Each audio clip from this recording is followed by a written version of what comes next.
The Internet in the year 2009. We send emails, make calls over the Internet, and discuss topics we take an interest in. Even our banking is going virtual.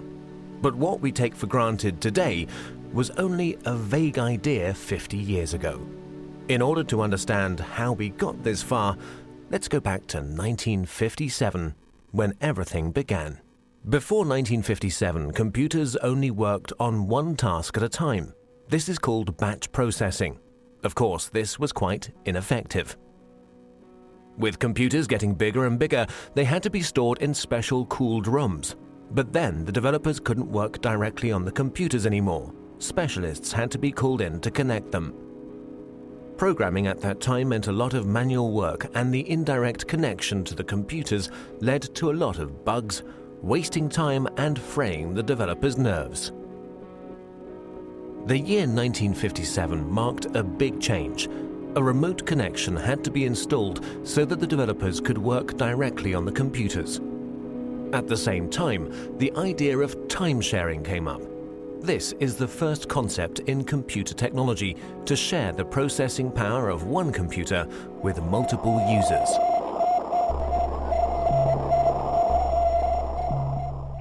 On October 4th in 1957, during the Cold War, the first unmanned satellite Sputnik 1 was sent into orbit by the Soviet Union. The fear of a missile gap emerged. In order to secure America's lead in technology, the US founded the Defense Advanced Research Project Agency in February 1958. At that time, knowledge was only transferred by people. The DARPA planned a large-scale computer network in order to accelerate knowledge transfer and avoid the doubling up of already existing research. This network would become the ARPANET. Furthermore, 3 other concepts were to be developed, which are fundamental for the history of the Internet. The concept of a military network by the RAND Corporation in America. The commercial network of the National Physical Laboratory in England. And the scientific network Cyclades in France. The scientific, military, and commercial approaches of these concepts are the foundations for our modern Internet. Let's begin with the ARPANET, the most familiar of these networks. Its development began in 1966. Universities were generally quite cautious about sharing their computers. Therefore, small computers were put in front of the mainframe. This computer, the interface message processor, took over control of the network activities, while the mainframe was only in charge of the initialization of programs and data files. At the same time, the IMP also served as interface for the mainframe. Since only the IMPs were interconnected in a network, this was also called IMP subnet. For the first connections between the computers, the Network Working Group developed the Network Control Protocol. Later on, the NCP was replaced by the more efficient Transmission Control Protocol. The specific feature of the TCP is the verification of the file transfer. Let's take a short detour to England. Since the NPL network was designed on a commercial basis, a lot of users and file transfer were expected. In order to avoid congestion of the lines, the sent files were divided into smaller packets, which were put together again at the receiver. Packet switching was born.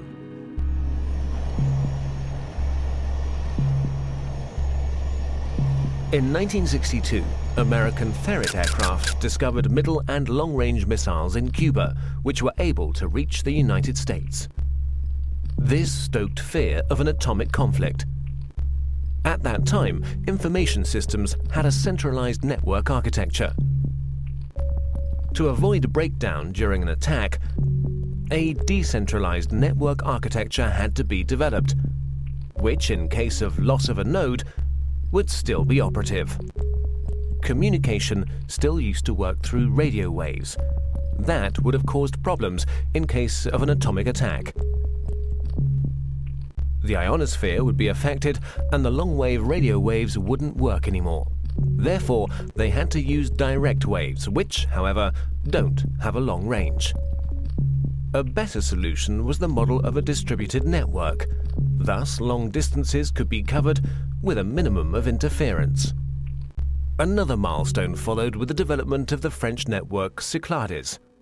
Since Cyclades had a far smaller budget than ARPANET, and thus also fewer nodes, the focus was laid on the communication with other networks.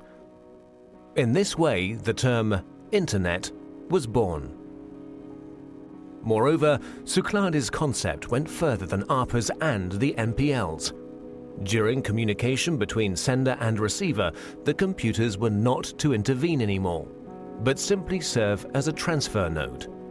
Cyclades' protocol went through all machines using a physical layer that was implemented into the hardware, providing a direct connection with the receiver, an end-to-end structure.